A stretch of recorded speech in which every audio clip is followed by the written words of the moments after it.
Welcome back to the sandbox. We're going to continue here with Signed and Sealed with a Kiss. So after dry humping my boyfriend in the middle of the night and then basically asking him to forget it ever happened for whatever reason and making him sleep on the couch. God. Now I wake up and I'm thinking, oh, I should do something romantic. So he doesn't think we're just boring roommates or something. I run downstairs, ready to sweep Roy off his feet. Am I? Really? When I turn the corner, I instantly regret my overly eager but good intentions. Roy, what are you... Why are you running around the living room with the blinds wide open? You know that's illegal, right? Good to see you. Good morning. His cheeks are bright red, and for a good reason. You care to explain what you're doing exactly? The color in the man's cheeks deepens. I wouldn't be surprised if he passed out with all the blood going to his head. So I might have run out of clean clothes. What do you mean you ran out of clean clothes? As in, I don't have any clothes that aren't dirty that I can wear. But why? How? Haven't you been doing your laundry? Why? Why haven't you washed your dirty clothes? Washed them? What have you been doing with your dirty clothes if you haven't been washing them? Roy glances at the closet. Oh, please tell me this is a joke. I walk over to the closet. To my horror, the moment the door opens, a mountain of dirty laundry tumbles out, as does a very musky smell. Is that a good musky smell or a bad musky smell? Might be some of both. Here we go. Here's the answer. Not the nice, manly musk you put into a pretty bottle and pass off as a last-minute gift, but the kind that hunters use to attract wild werecats. Werecats? Werecats? Okay, the setting of this story is still unusual. It's a slightly fruity but overall foul-smelling concoction of sweat, man stink, and Jeebus knows what else. Roy, what is this? My dirty clothes. You know what? I'll teach you what to do with these right now. So much for my grand romantic gesture. Yeah, but teaching him, that's not a bad thing. With a towel wrapped around his waist, I talk Roy through Laundry 101. I spend the next hour teaching Roy to separate lights and darks, a secret passed down from my OCD great-grandfather, and how to wash out even the trickiest of stains. Wow, for someone so domestically challenged, you certainly know your way around a washing machine. I'll take that as a compliment. It was a compliment. Someday, maybe I'll teach him the meaning of backhanded compliment. I mean, one thing at a time, though, I suppose. Oh well, everything is fine now. Go upstairs and get dressed. I might have something for you in your size. A t-shirt or something, at least to cover him up until his clothes dry. I can go into your room? Yeah. That's amazing. And touch your stuff? When you put it like that, it sounds kind of, Roy? When I turn around, the man's already running down the hall at breakneck speed. What got into him? I decide to collect my laundry and put it through the wash. I suppose today is turning into laundry day. Oh well. Roy? What was that noise? No one is in my room, but I could have sworn I heard a sound. I leave and go back downstairs. Roy, are you down here? Ah, there you are. What was all that noise? What noise? The banging and... you know what? Never mind. I have another load of laundry to sort out. If you're extra good, I'll teach you about the hidden skill of hand-washing delicates. I think I'll pass. What? And skip out on the chance of being elbow-deep in washing detergent? Ha! Not a chance, young man. Come with me. As I walk around the island, Roy moves to the other side. What are you doing? Nothing. He's like a kid. I try to get closer to him, but again he walks away. Why are you doing that?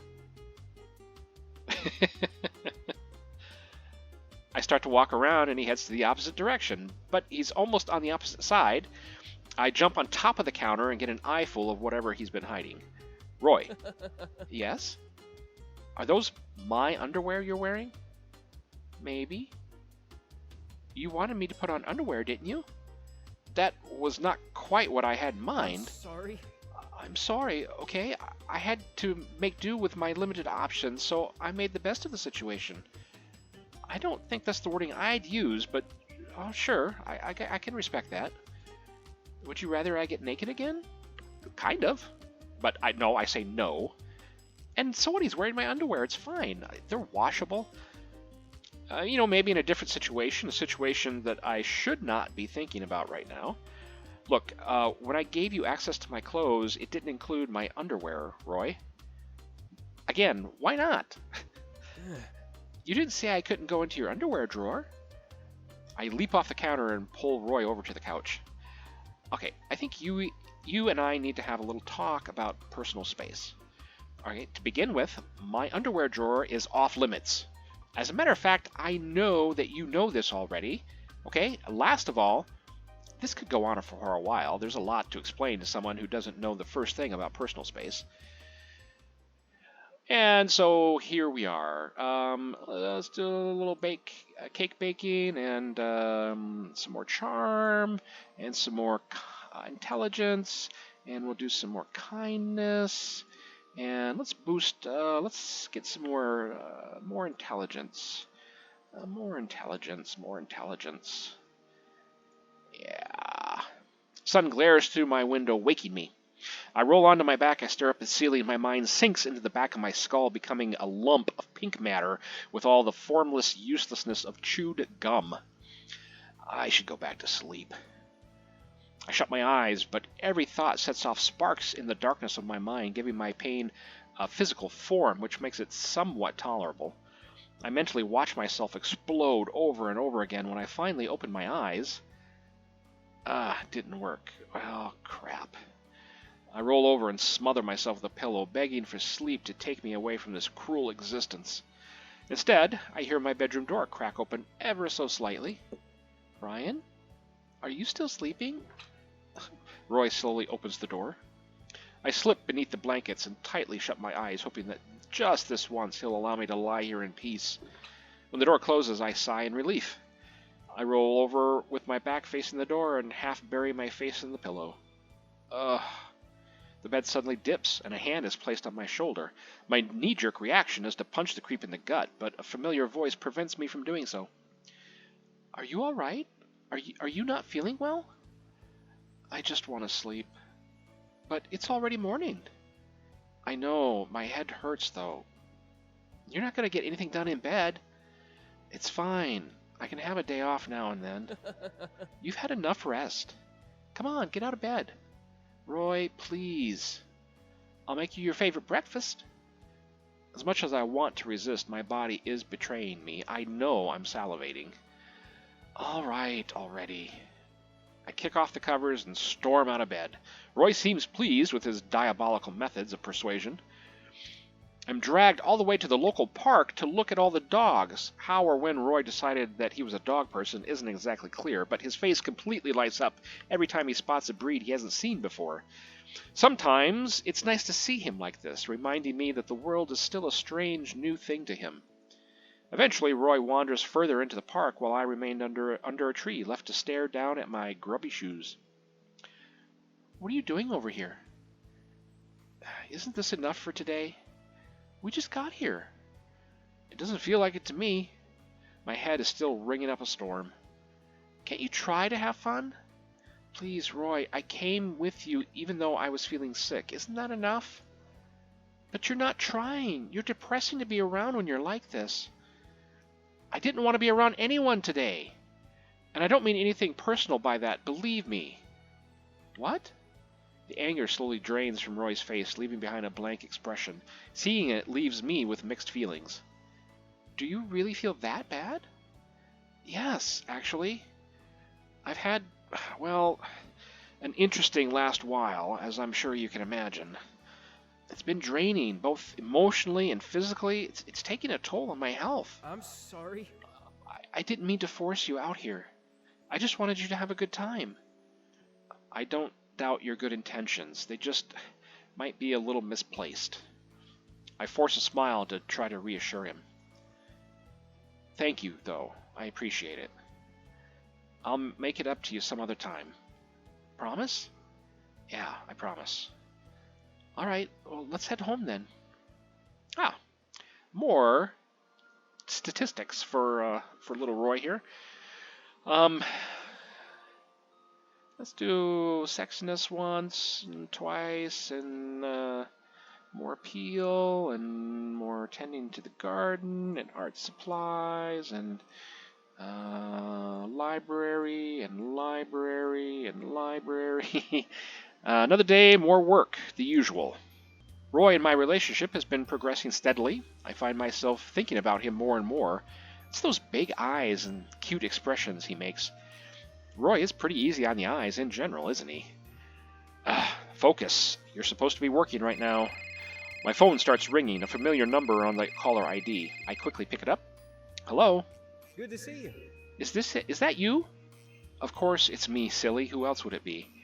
Oh, right. Anyway, I'm sorry to bother you at work, but I think something's wrong with me. In what way? No way. You remember the incident from the movie theater? A bit like that in terms of general unwellness. My heart pangs as I recall how Roy went from hearty and healthy to feverish and on the verge of passing out. Are you positive? Yeah. Even his voice sounds strained. Offer to go home and take care of him, suggest he takes medicine and sleep it off. No, I'm going to go home. He's my boyfriend. I'm going to take care of him. You want me to come home and take care of you? Honestly, yes. Would your boss be okay with that, though? I think I'm on my last rope with Ms. Rivers. She may very well kill me if I tell her I'm taking off all of a sudden. I might even lose my job over it. However, it's not like I can tell Roy that. It's okay. I don't want you to get in trouble because of me. I'm sure I'll survive until you get home. Oh, God. It's like a mom saying, "Oh, I'm sure I'll survive until you come see me next. I'm just 88 years old and on the verge of death, but I'll be okay. You take your time." Passive aggressive BS. Are you sure? Yeah. Are you positive? If I say anything but yes, you'll be worried, and we both know there's no way you can leave work right now, so there's no point in me saying anything else. Plus, even if I say yes, you'll be worried about me. Or am I wrong? No, I mean, I'd be worried about you regardless. That's amazing. But I do appreciate you wanting to come home to take care of me. It means a lot. I sigh, frustrated.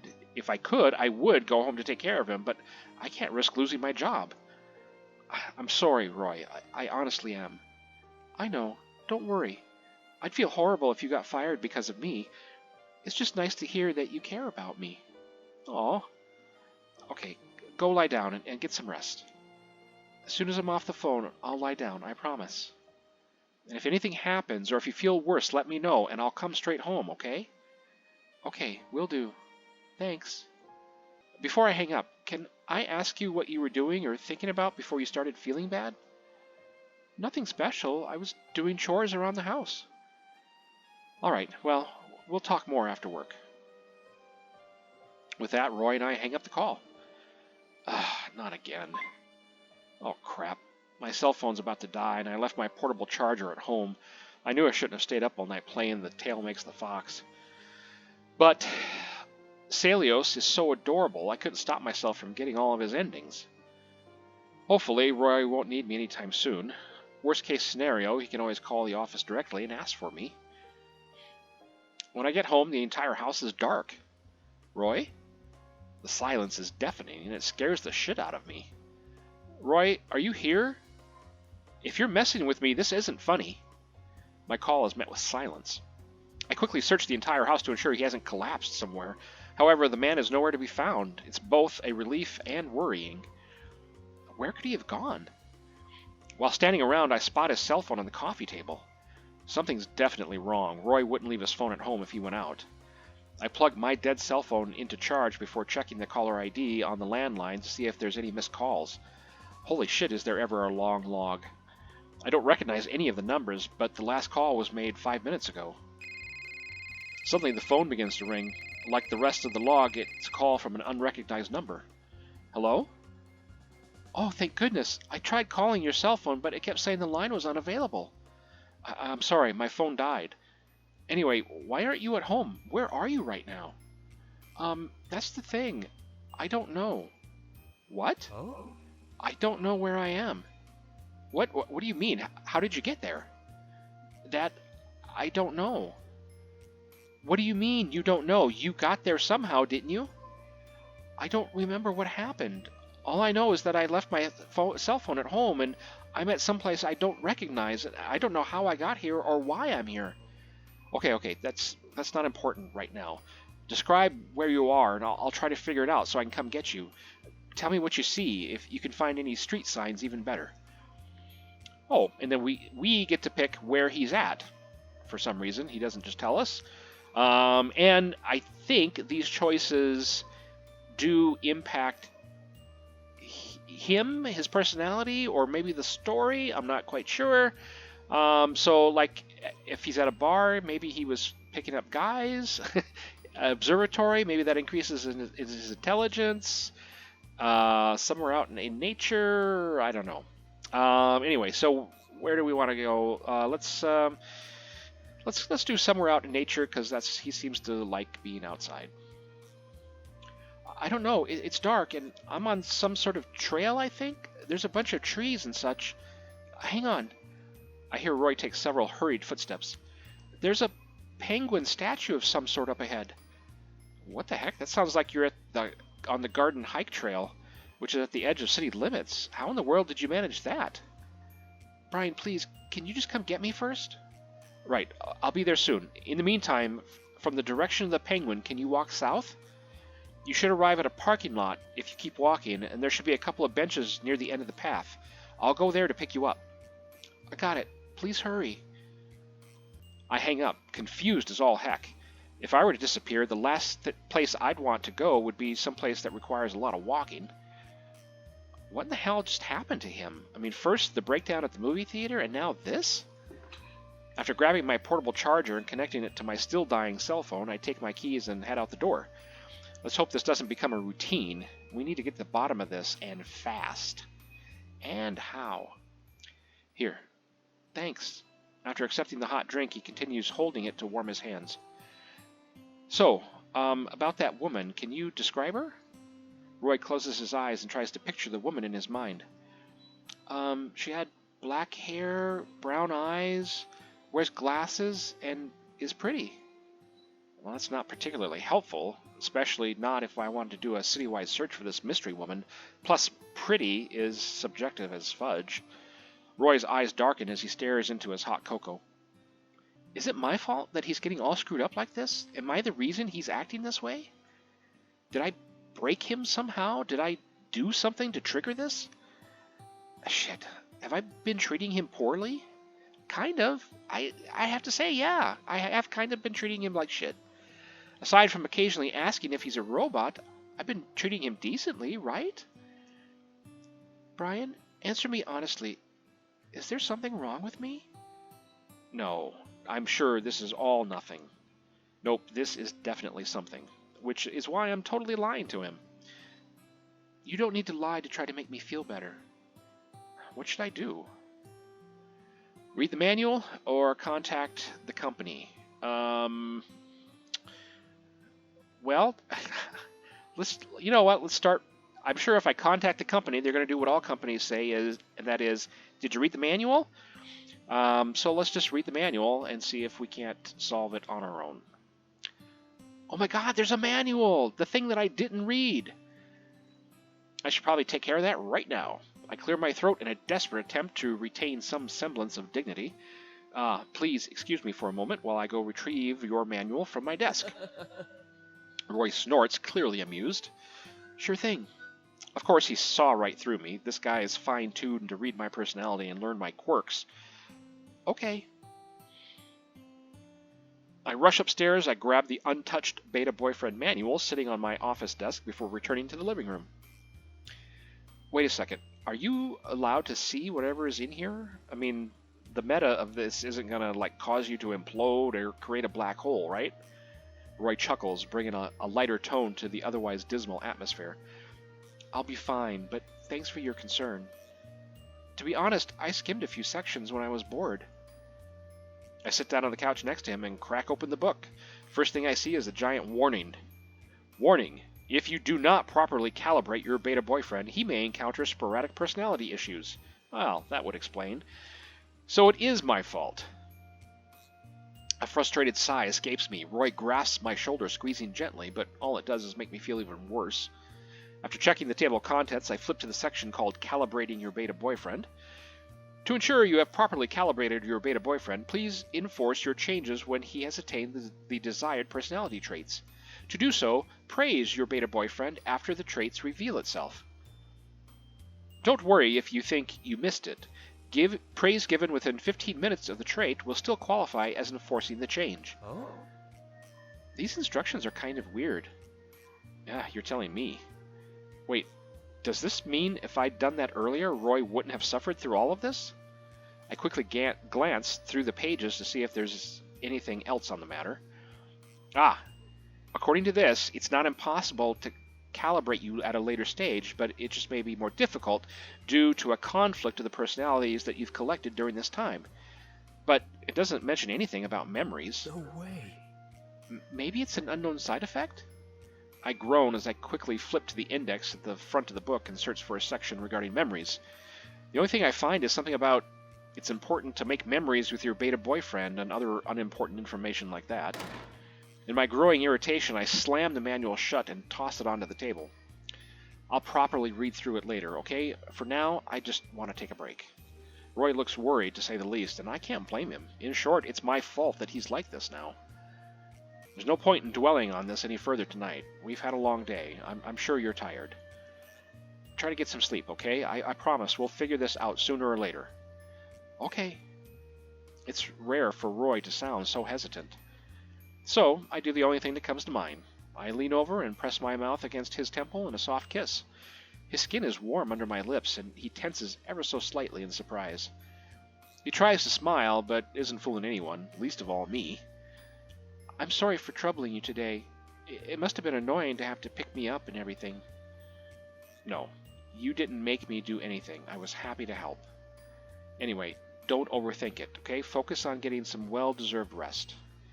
Roy nods. You too. Don't beat yourself up over this, okay? It's not your fault that this is happening.